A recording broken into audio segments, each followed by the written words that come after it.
Selamat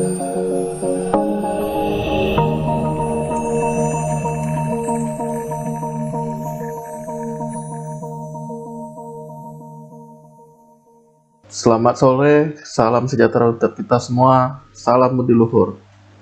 Kita melanjutkan materi untuk pertemuan kedua. Sekedar pengingat,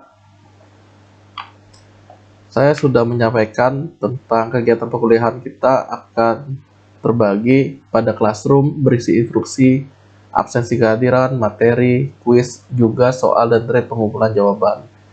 Untuk YouTube, terdiri dari video pembelajaran dan kalian wajib komen tiap video untuk pengumpulan nilai amal ibadah yang dikumpulkan di jam perkuliahan, bukan setelah perkuliahan. Oke, kemudian pada video-video ini kalian diminta mengamati terlebih dahulu, meniru apa yang kalian amati tadi, kemudian memodifikasi. Oke, selanjutnya grup WhatsApp grup itu untuk kita koordinasi. Jadi kalau ada diskusi kita boleh di YouTube, tapi untuk koordinasinya di WhatsApp grup. Oke, sekian. Untuk materi pertemuan kedua ini, persiapan software yang diperlukan adalah Apache dan SQL dalam keadaan running. Kemudian browser. Kalau di sini saya lebih sukanya menggunakan Chrome. Nah, langkah pertama berarti silakan buka yang namanya SAM Control Panel. Kemudian start untuk Apache dan start untuk MySQL. Tunggu sampai hijau. Apache ini digunakan sebagai web servernya, sedangkan MySQL server digunakan sebagai database server. Nah, setelah selesai running, kita mesti ngapain? Lihatlah di mana SAM-nya terinstall. Pada saya di C SAM. Berarti saya akan membuka drive C, ada folder SAM. Di dalam folder SAM ini nanti ada folder htdoc. Nah, di folder htdoc inilah direktori kerja kita. Di pertemuan pertama, tepatnya di video bagian pertama ini, saya sudah sampaikan cara mendapatkan WordPress. Kemudian pada thread pengantar mata kuliah rekayasa web juga saya sudah mengupload si WordPress. Dan di video ini juga sudah ditunjukkan bagaimana untuk mengekstrak WordPress. Nah, file WordPress selanjutnya akan diekstrak mendapatkan folder WordPress. Folder WordPress inilah yang kita gunakan. Jadi file WordPress-nya kita ekstrak, memperoleh folder WordPress. Folder WordPress ini kita rename. Untuk kasus ini saya akan rename menjadi nama alumni. Kemudian alumni ini saya akan copy atau cut, taruhlah di dalam htdoc. Nah, kalian harap tunggu sampai proses copy atau proses cut-nya selesai. Setelah proses copy atau cut selesai, saya di sini merename nama folder WordPress tadi menjadi alumni. Kenapa? Karena nanti website alumni akan menjadi studi kasus di pembahasan ini. Jadi ada entry data alumni, nanti di backend-nya dengan role pelanggan. Kemudian hasil entry-nya bisa dilihat di front end. Kemudian si admin bisa melakukan operasi CRUD pada backend-nya. Nah, kita lanjut. Selesai menaruh folder alumni, yaitu folder WordPress yang di rename tadi, htdoc alumni. Berarti kita punya alamat sekarang seperti ini. Nah, htdoc alumni ini akan sama dengan kita mengetik localhost garis miring alumni. Jadi, kalau kita buka di halaman ini, kita setelah mengakses localhost alumni, maka akan diredirect ke halaman install untuk WordPress.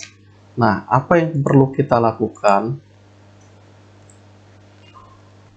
Di sini kita diminta untuk nyiapin nama basis data, penggunanya, passwordnya, dan hostnya.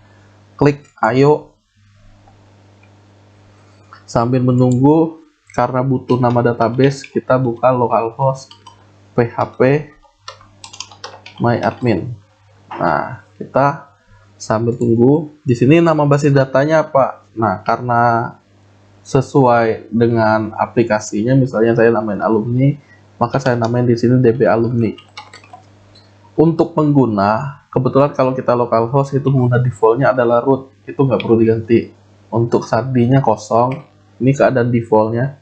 Hostnya tetap aja localhost karena MySQL-nya running di localhost.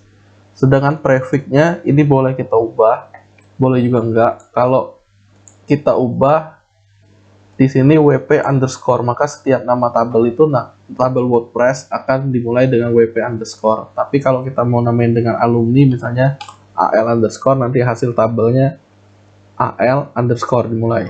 Nah, berarti yang perlu saya lakukan apa? Pada PHP admin, buatlah database baru. Oke, pada kolom create database, ketik db underscore alumni, kemudian di create. Nah, kita hanya perlu membuat nama database ini aja. Sedangkan WordPress ini, yang tahapan instalasi ini akan melanjutkan sisanya. Kita tinggal kirim atau submit. Tunggu proses instalasinya selesai. Kemudian jalankan pemasangan. Judul situs, karena tadi saya bahas tentang alumni, berarti saya ketiknya alumni. Misalnya tracer alumni aja. Nama pengguna, agar gampang pembahasan, saya ketiknya admin alumni. Nah, nama pengguna saya akan catat di sini agar tidak lupa, berarti user, password misalnya alumni Atmaluhur. Nah, saya akan ngambil dari sini agar nggak lupa, biar pembahasan kita juga sama. Nah, alumni Atmaluhur, emailnya di sini akan menjadi email untuk login kita juga. Usahakan emailnya email yang aktif, misalnya alumni@atmaluhur.co.id. Nah, ketampakan di mesin mencari, karena kita websitenya harusnya bisa dicari, jangan dihalangi mesin mencari untuk mengindeksnya. Gak apa-apa, indeksnya tetap kita aktifkan, jadi jangan dihalangi. Cukup mengetik judul situs, nama pengguna untuk login, password untuk login, email, kemudian install. Tunggu proses ini sampai dengan selesai. Nah, jika sudah selesai, ini never aja. Kita coba tes login. Log masuk. Nama penggunanya apa? Nama penggunanya adalah admin alumni dengan password alumni Atmaluhur. Nah, jika nggak mau repot, kita ingat saya, jadi tidak sering minta password, kemudian login. Setelah berhasil login, maka Anda akan memperoleh tampilan dashboard dari si WordPress. Nah, sampai langkah ini untuk instalasi WordPress-nya sudah selesai. Kita dashboard ini dibilangnya adalah untuk backend-nya. Backend ini ibaratnya dapurnya warung Padang. Sedangkan kalau kita kunjungi situs ini, klik kanan, open link in new tab. Hasil yang di depan ini disebutnya adalah front end-nya atau etalasenya. Jadi apa yang kita lakukan di dapur, nanti kita pajaknya di etalase. Oke. Persiapan software sudah. Untuk instalasi WordPress, tentang database-nya tadi sudah, aplikasinya juga sudah. Nah, di video selanjutnya saya akan bahas tentang bagaimana membackup WordPress itu, yaitu export database dan membackup aplikasi WordPress. Terima kasih.